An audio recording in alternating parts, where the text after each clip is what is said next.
الحمد لله على نعمة الإسلام، وهي أعظم النعم. المنعم بالتفضل والحاكم بالعدل والموصوف بالكرم، المتعالي عن الانتقال والارتحال والزوال والعدم، الذي لا يوصف بجنس فلا يهوي علمه لهو ولا قلم. نحمده سبحانه وتعالى على كل حال من وجود وعدم، ونشهد أن لا إله إلا الله وحده لا شريك له، إله خلق الخلق وقدر الرزق وقسم. ونشهد أن سيدنا ونبينا محمدا عبده ورسوله، يا له من نبي بعثه الله إلى كافة الخلق نبيا، فأنذر وبشر وخوف الأحزاب وهزم، صلى الله عليه وعلى آله وأصحابه وسلم. عباد الله، أجارنا الله وإياكم والمسلمين من البأس والنكم. اللهم اغفر لنا الذنوب التي تهتك العصم، اللهم اغفر لنا الذنوب التي تنزل النقم، اللهم اغفر لنا الذنوب التي تغير النعم، اللهم اغفر لنا الذنوب التي تحبس الدعاء، اللهم اغفر لنا الذنوب التي تنزل البلاء، اللهم اغفر لنا كل ذنب أذنبناه وكل خطيئة أخطأناها في العمدة والنسيان برحمتك يا أرحم الراحمين. عباد الله، اتقوا الله حق تقاته، واعلموا أننا قد دخلنا شهرا من أشهر الحرم، وهو شهر ذو القعدة، أحد الأشهر التي عظمها الله في كتابه، فقال تعالى: إن عدة الشهور عند الله 12 شهرا في كتاب الله يوم خلق السماوات والأرض منها 4 حرم، ذلك دين القيم، فلا تظلموا فيهن أنفسكم، أو كما قال الله تبارك وتعالى. وقد تبين نبينا محمد صلى الله عليه وسلم هذه الأشهر فقال: السنة 12 شهرا، منها 4 حرم، 3 متوليات، ذو القعدة وذو الحجة والمحرم، وواحد منفرد وهو رجب.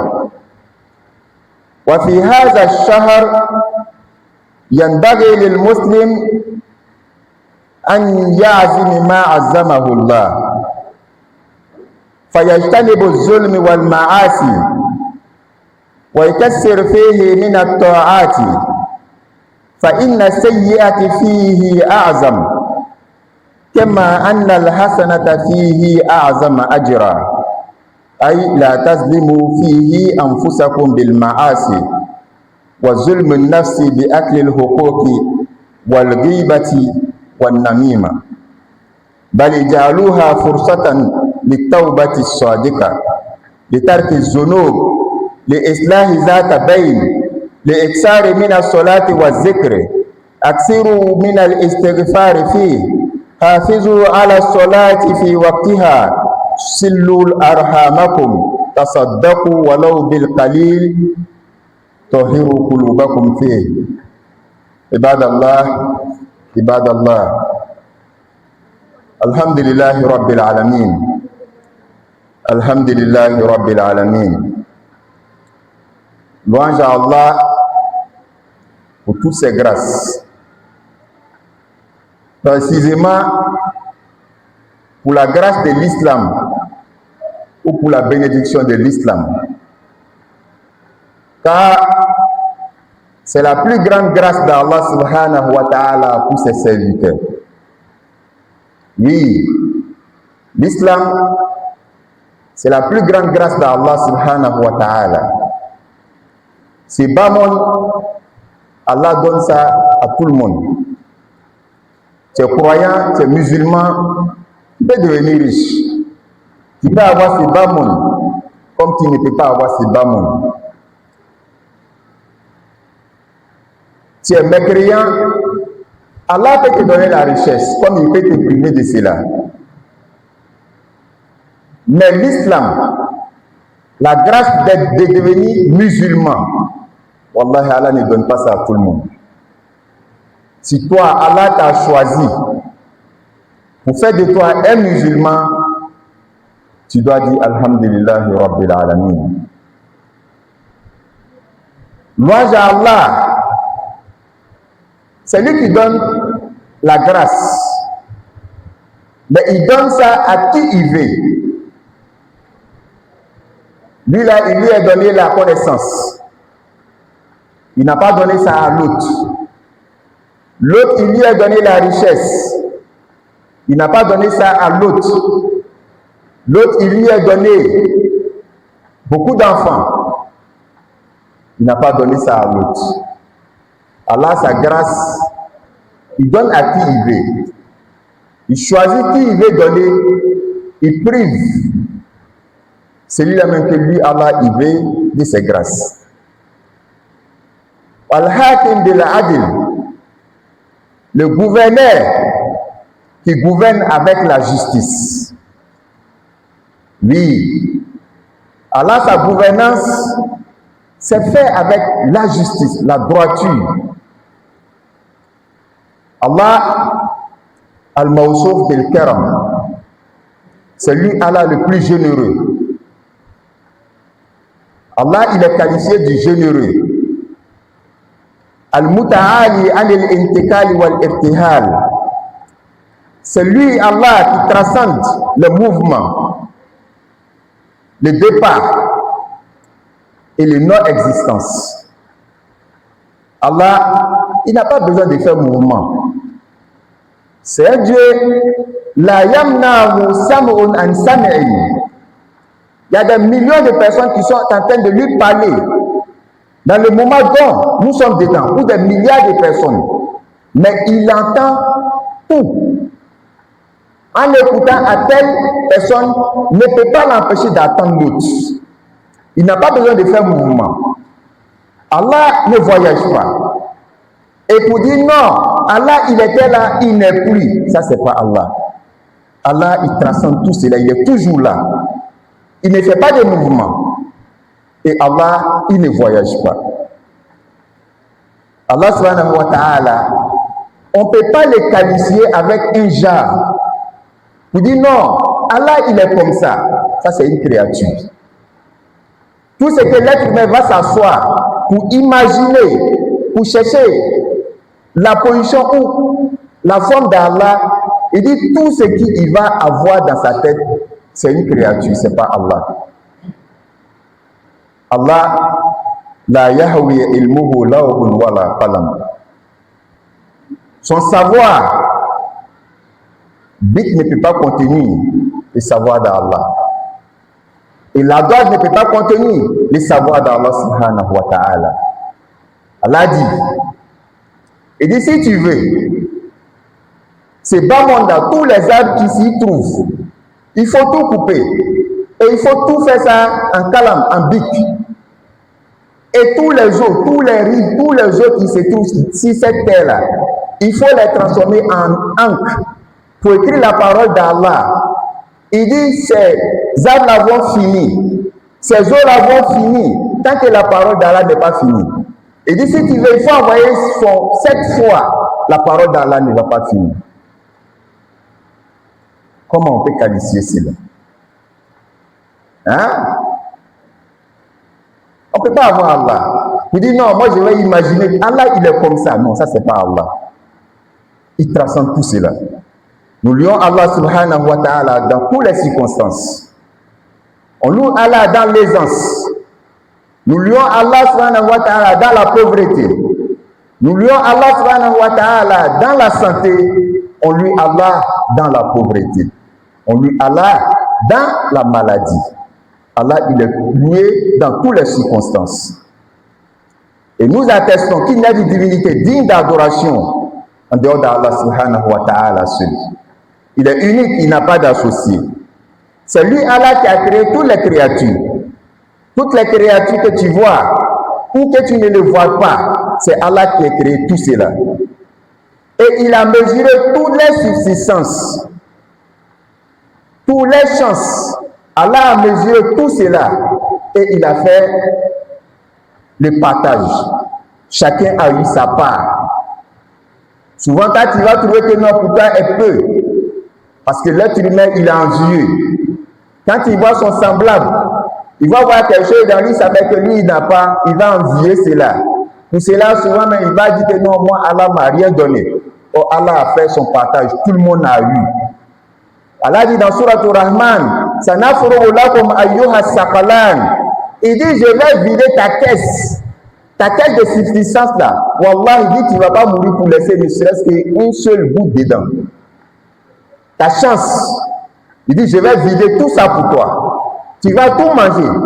Tu vas tout boire avant de mourir. Et nous attestons que Mohammed, sallallahu alayhi wa sallam, il est son esclave, son serviteur et son envoyé. Un envoyé envers toutes les créatures, avec toute l'humanité. Mohammed sallallahu alayhi wa sallam n'est pas envoyé seulement aux êtres humains. Non. Il n'est pas envoyé seulement aux Arabes. Non. Mais il a été envoyé envers toute l'humanité. L'humanité entière a eu la grâce de la prophétie de Mohammed sallallahu alayhi wa sallam. Et Mohammed sallallahu alayhi wa sallam, il a accompli sa mission. Parce que Fa'anzara, il a averti les malfaiteurs, les désobéisseurs d'Allah, il les a avertis. Wa Bashara, il a encouragé les bienfaiteurs, il a annoncé la bonne nouvelle aux croyants. Wa Qawwafa, et il a fait peur aux désobéisseurs d'Allah, le châtiment d'Allah subhanahu wa ta'ala. Nous demandons à Allah subhanahu wa ta'ala, ces jours bénis, et à cette place bénie, il fasse son salut, sa prière, si son aimé Mohammed, et si la famille de Mohammed, et si les disciples de Mohammed, et si tous ceux qui suivront la tradition de Mohammed, sallallahu alayhi wa sallam, jusqu'au jugement dernier, qu'Allah subhanahu wa ta'ala fasse que nous soyons parmi ceux-là. Les frères et sœurs en islam, craignez Allah subhanahu wa ta'ala à sa juste valeur. Craignez Allah subhanahu wa ta'ala comme il le mérite. Craignez Allah. Sachez qu'un jour vous allez vous arrêter devant Allah pour lui rendre compte. Et d'ici tu n'as pas craint Allah, parce qu'Allah il est Dieu, mais il faut craindre Allah pour le jour où tu vas t'arrêter devant lui. Pour faire tes comptes, il faut craindre cela. Frères et en islam, nous sommes dans un mois, des mois sacrés d'Allah subhanahu wa ta'ala, qui est Zulqa'ada. Zulqa'ada, c'est un mois sacré d'Allah subhanahu wa ta'ala, que Allah lui-même, il a honoré cela dans les Saints Courans. Allah dit, Inna iddata shuhuri indallah isna ashara shahara. Il dit, le nombre de mois auprès d'Allah sont 12. Le nombre de mois auprès d'Allah, c'est 12.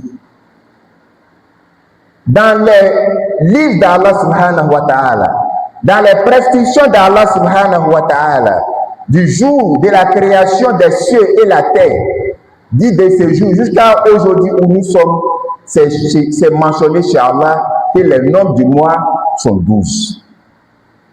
Il dit, mais, minha arba'atun hurum. Il dit, parmi ces 12 mois, il y a 4 mois sacrés. Il y a 4 mois qui est sacré dans ces 12 mois. Allah dit, c'est ça la religion droit. C'est ça la religion de la droiture.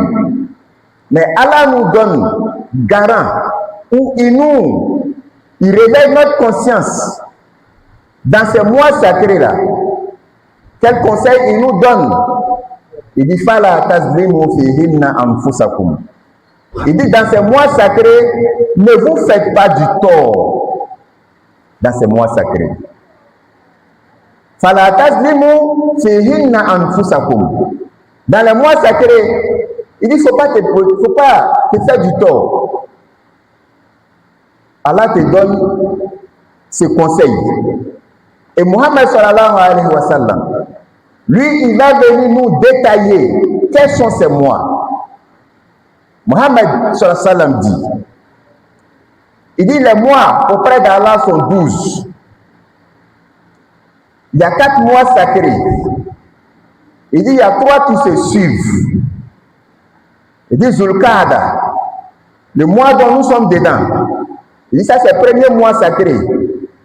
Les 3 mois qui se suivent, Zulqa'da et Zulhijja, et le mois qui va venir, qui est le mois du pèlerinage, et le mois de Muharram, qui va venir juste après le mois du pèlerinage. Ces 3 mois sont sacrés chez Allah subhanahu wa ta'ala. Et il y a un, lui, il est resté seul. Comme Allah, il est seul. Raison pour laquelle Allah s'est dédié ce mois qui est Rajab. Mais Allah dit, dans ces mois sacrés-là, il ne faudrait pas que nous fassions, Inch'Allah, du tort.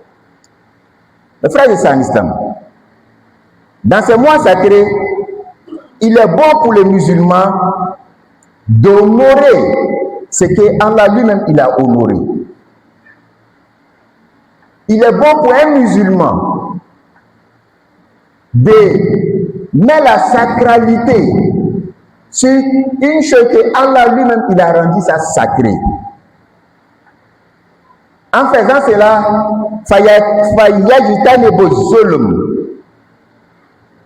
en s'éloignant de l'injustice, en s'éloignant de se faire du tort, en s'éloignant des interdits d'Allah subhanahu wa ta'ala. Et en faisant quoi? En multipliant beaucoup de bonnes actions dans ces mois. Pourquoi cela?